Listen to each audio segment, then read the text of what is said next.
Let's take a look at development and importance of group-based identities. Research on group-based identity relevant to organizations has tended to focus on demographic basis. Identity research can be fragmented because gender identity has been studied by gender researchers. Racio-ethnic identity has been studied by those interested in that characteristic, and so on.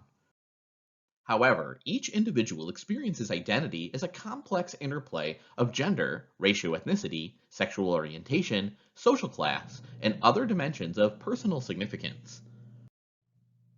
One theme in research on racio-ethnic identity is the idea that a sense of identity develops and changes over time. People move through stages as they mature in how they come to think about their racio-ethnic identity.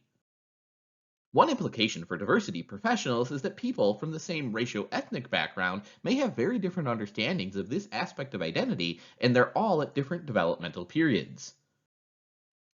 For minority persons, one developmental task is coming to understand the distinction of themselves from the majority. In contrast, racial identity development of those in the dominant majority is often not particularly significant.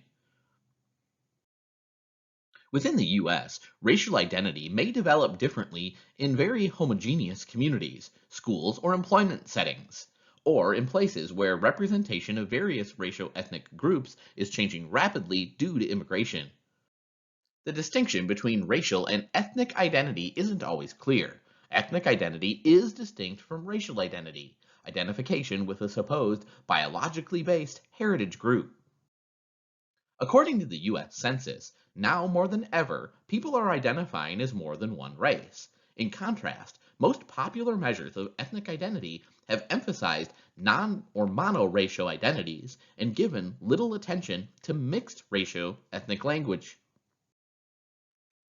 Many people in work settings experience complex aspects of identity.